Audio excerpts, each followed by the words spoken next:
इंदौर नगर निगम परिषद के 4 साल के कार्यकाल को लेकर नगर निगम के नेता प्रतिपक्ष सोनाली मिमरोड भाटिया और शहर कांग्रेस अध्यक्ष चिंटू चोकसी ने भाजपा की परिषद पर तमाम तरह के आरोप लगाए। इस दौरान उन्होंने कहा कि सुमित्र भार्गव को अपने 4 साल के कार्यकाल में हुए भ्रष्टाचार और कार्य प्रणाली को लेकर जनता से माफी मांगनी चाहिए।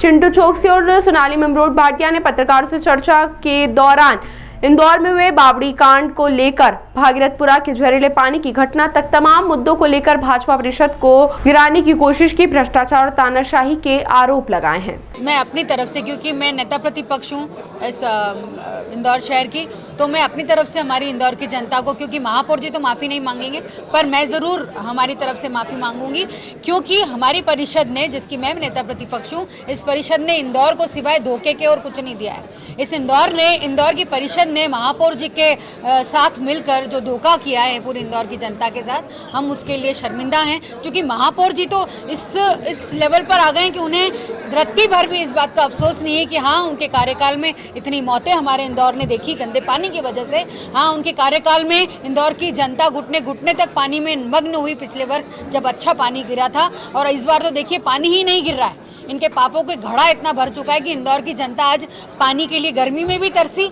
3-3 हज़ार रुपए में लोगों को टैंकर खरीदने पड़े हैं, ऐसी स्थिति इन लोगों ने की है। इंदौर का भूजल स्तर गिर गया क्योंकि इनका इतना अव्यवस्थित, इनकी इंदौर की विकास की योजनाएं इन्होंने जिस तरह से बनाई है, उसका खामियाजा आज पूरा इंदौर शहर भुगत रहा है, और उसकी इन्हें ज़रा भी कोई अफसोस या कोई शर्मिंदगी नहीं है।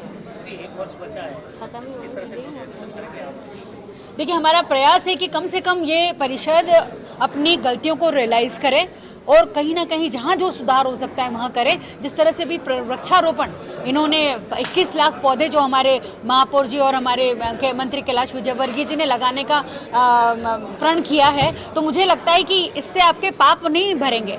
जो वृक्षों की कटाई आपने की अंधाधुंध पूरे इंदौर के विकास के नाम पर, वो आपको भुगतना ही पड़ेगा। जिस तरीके से आप गौ रक्षक बनते हो, हमारे इंदौर की जनता देखी है कि किस तरह से आपने गौ हत्या की है, किस तरीके से आपने हमारे जो गौशाला बनाई है वहाँ पर हत्याएं हुई हैं गौ माता की, तो आपको भुगतना ही पड़ेगा और आपको जवाबदेही लेनी ही पड़ेगी इंदौर की तमाम अव्यवस्थाओं के लिए।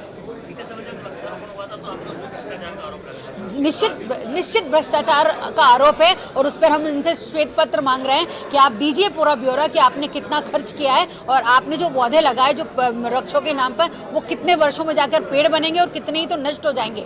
मतलब 100 में से 2 पेड़ बनेंगे और बाकी 98 पौधे नष्ट हो जाएंगे। उसका जिम्मेदार कौन रहेगा? देखिए, मैं वही कह रही हूँ कि इनके हाथे के दांते खाने के अलग है, दिखाने के अलग है, खास करके बीजेपी सरकार के। हाँ, न्यायिक प्रक्रिया अगर हमारी उसमें हस्तक्षेप करती है तो निश्चित कोई ना कोई उसका सही परिणाम निकल के आएगा और इस पर काम जरूर होगा। सबसे पहले तो अगर किसी चीज़ की आवश्यकता है तो वो है पीने का पानी। जो गंदा पानी पी रही है 3 साल में आएगा अमृत 2 तो, और अमृत मैं फिर बोल रहा हूँ, जिस लेवल पे जिस तरीके से नगर निगम के आचार विचार दिख रहे हैं, काम करने का तरीका दिख रहा है, और कोई अधिकारी कहीं काम करना ही नहीं चाहता है।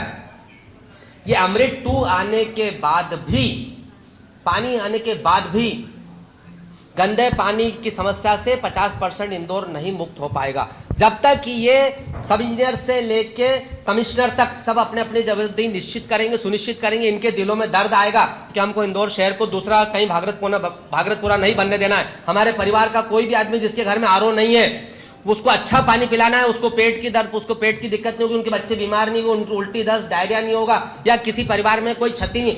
ये दर्द भाव जब तक नहीं आएगा, जब तक इंदौर का अच्छा कोई नहीं कर सकता, और वो भाव बीजेपी के नेताओं में बिल्कुल 0% है। देखिए, ये बोल रहे हैं कि कांग्रेस के 3 पार्षद भाजपा में चले गए।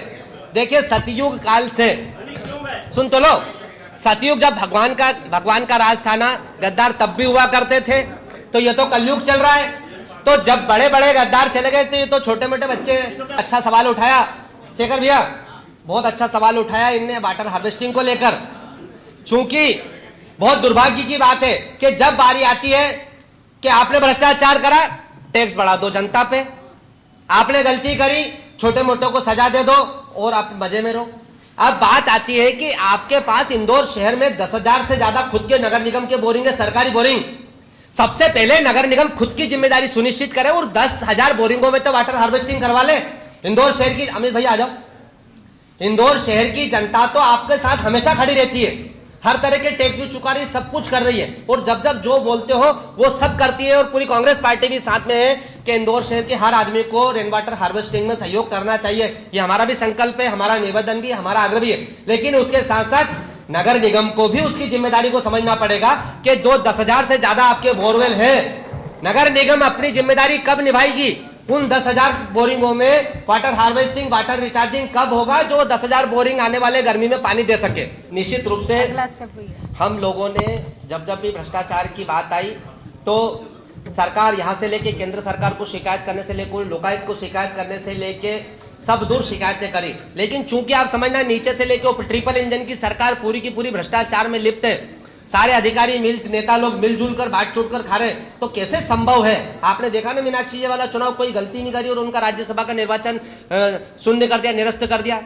तो आप सोचिए कि सरकार किस तरह से लोकतांत्रिक और संवैधानिक व्यवस्थाओं को मारने पर तुली हुई है। आने वाले मामले में चूंकि वो 10 साल पहले प्रोजेक्ट आना था, देखिए हमको सच बोलने में कहीं आपत्ति नहीं है, लेकिन चूंकि महापौर जी को आए, हम ये अमृत 2 हम कब से सुन रहे हैं? जब से 2020 में जब हमारा कार्यकाल खत्म हो गया था, उसके बाद में अमृत 2 आएगा, अमृत 2 आएगा, सब पार्षद बोले लाइन डालना, अमृत 2 आएगा, अमृत 2 आएगा। अमृत 2 तो आ गया, लेकिन आज दिनांक तक भी कहीं भी किसी भी लेवल पे कहीं भी काम करने की बहुत बड़े लेवल पे शुरुआत नहीं हुई, चूंकि उसमें सब पैसा है हमारे पास में, सरकार का दिया हुआ है, राज्य सरकार केंद्र सरकार का दिया हुआ है, लोन हमारे अप्रूव पड़े हैं। उसके बाद भी इंदौर जल संकट से गुजर रहा है, आज भी वार्डों में टैंकर की आवश्यकता, उसके बावजूद भी आज भी कोई ऐसी गति नहीं दिख रही कि अगले 3-4 साल में भी अमृत 2 का पानी इंदौर शहर की जनता पी पाएगी।